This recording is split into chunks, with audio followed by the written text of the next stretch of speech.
actually back.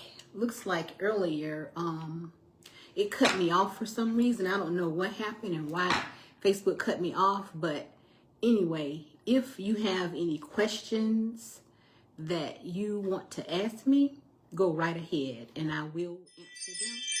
And if it's something that's a little bit too personal, you can DM me and ask me the question, but it will be for a small fee in my Cash App now, if it's something too personable that you want to know about. So, let me know. Hey, Patricia, how are you? Thanks for being a supporter. I appreciate it. I was letting people know if there's anything that they want to ask me, they can. I was live a little bit earlier, but it was like a lag or something. I don't know what happened, but it cut me off. So I just wanted to come back on just for a few minutes because I don't have anything else to do. I'm kind of bored. I'm very bored right now. So I can't tell my stories, but I want to get more people on before I tell my story, because I don't want to be talking to just one or two people, which I know people can go back and look at the live, which is fine. So, but anyway, I hope everybody is having a good evening, because I'm definitely having a good evening. However, I'm just a little bored, but hey, I'm alive and I'm well. That's more the anything that you can ask is to be healthy, yes, and well. So I was trying to get somebody, my homegirl, Leonie, to join the live, but for some reason it wouldn't let her join. So I'm just gonna like figure it out myself. This is my first time, well, my second time going live doing this.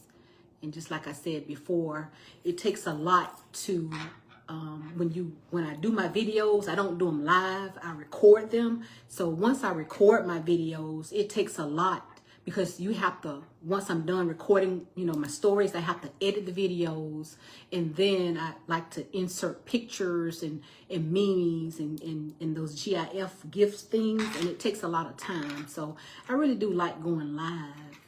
So I think that's what I'm going to be doing from now on, is going live. So let me just get down to a story real quick.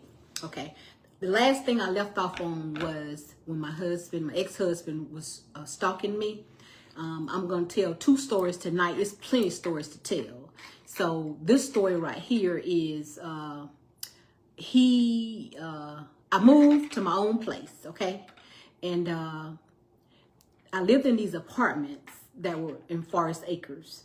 And so across from me was an empty apartment. You know how you have an apartment and one is facing you? So it was this maintenance man who happened to go inside of the apartment and realize it was a lot of beer cans all over the floor and all over the apartment. So he had seen a guy looking like at my apartment, watching me and stuff like that. So he described the guy to me, and I was like, yeah, I know who that was. So this fool was in the empty apartment looking at me, seeing who come to my house, what time I'm leaving, what time I'm getting back, just stalking me.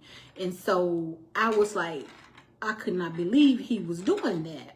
So I never knew it. I never knew he was doing it until the man told me. So after time passed, I tried to be nice to him to see if we can co-parent, but you can't co-parent with a psycho fool. I thought that I could, because he would fool me like he wasn't drunk, because like I told y'all before, when he drinks, that's when he is the different person. So I thought that I could co-parent with him and let him come over with one of his friends who drove him over to my apartment, same apartment that I told you where he was stalking me. So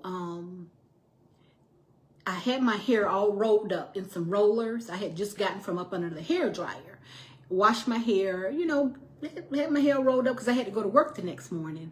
And I thought that he was coming over just to look, see the kids, to see how they were doing. So this fool had a beer in his pocket, which I didn't know that, because he wouldn't have came into my apartment with any alcohol. I was not going to play that. So he focus his attention on myself instead of the children. Like I thought he was going to be looking and missing them.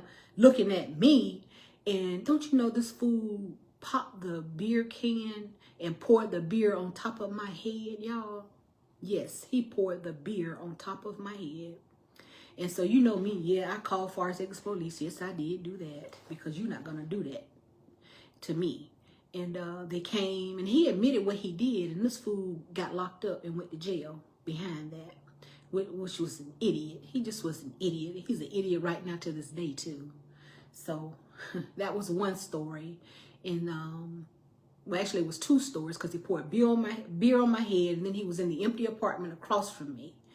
Okay, and then another story was like sometimes I kind of talk fast, so I'm trying to let my live like have some time, but I talk fast, but I know you could still understand me though. So I moved from where I was because, like I said, he had been stalking me at that apartment. I moved like 5, 6, 7, 8, 10 times. So the next time I moved back with my mom, and so he was stalking me then. And how I knew that was my brother. Like I told y'all, my brother could not stand him. So my brother saw his car out there, and the car had a flat tire. So my brother was like, why is his car outside with a flat tire? Is he up in this apartment? Is he up in here?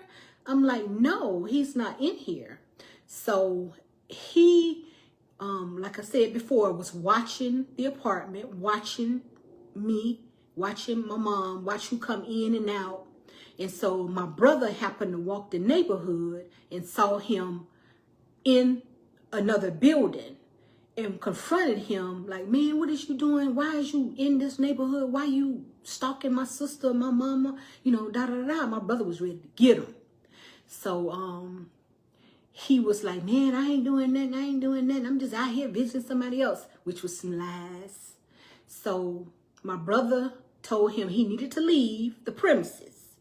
So he was like, I think he tried to call his brother or somebody. So this fool got jazzy with my brother. So the whole time I'm holding my brother back because I don't want nothing to go on, because if something would have happened to either one of them, their blood would be on my hands. So I'm trying to get my brother, telling him, you know, come on, let's go in the house, let him stay out here, whatever. So, you know, they were going back and forth, like getting ready to fight, like it was going to be a knockdown, brawl fight. So my brother, my mom at the time lived in these apartments on the second floor.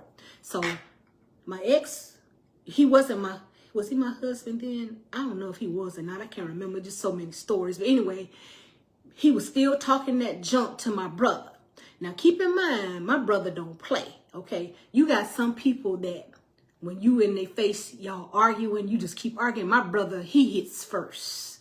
Known facts. He don't sit there and argue with you. He gonna sneak you and hit you first. So what I'm saying is, I pulled my brother into the apartment. My brother got off, okay, on the balcony, on the second floor. My brother jumped off the balcony on the second floor with an aluminum bat, okay? He jumped off the balcony like Spider-Man and got to where my ex was, and they got to arguing. So my brother took the bat and hit him in the head with the aluminum bat right through the middle. I saw my ex-husband's head deform. It went like, see how my hair is? It went like this, and then it came back up like that. That's what it did. And I was like, oh my God. And he didn't move. He like, when I saw his head like that, it's like silly putty, like the head. Like I told you, I saw the head, his brain move. Oh my God, it was just, and he didn't do anything but just stand there like a fool. Like something was wrong with him. Then that should have told me, since it didn't, you know, faze him where he got hit in the head with the bat. So he left. And so that was that story on that. My brother didn't go to jail. Nobody called the police. My ex ended up calling his brother to come, and they got the car and went on about their merry little way. So that was one story. So another story I'm going to tell y'all about, but it's going to be on another live, to where I moved again. And so where I moved at, he was in the bushes and trees. No lies. No lies. He used to stalk me from trees. I lived in this house. It was by a tree. And so it was like in a cul-de-sac. And I'm going to get to that story on my next live. I just wanted to like let y'all know a little bit about some of the stalking stuff. But that's just a couple of stories. But it's a whole lot more, like from that time when he stalked me, and then another time when we was in Applebee's and he poured liquor in my head in front of everybody in Applebee's. It's funny now because I can laugh at it, but it wasn't funny back then. But thanks for watching, you guys. And like I said, I like going live instead of me doing those videos to where I have to record them and then edit them. So I'll be doing more live videos. It all depends on the engagement that I get with these lives. And I do want to answer some questions for y'all live too. But thanks, and I love you guys, and thank you for all my supporters. You know who you are, and I appreciate it. And y'all have a good night.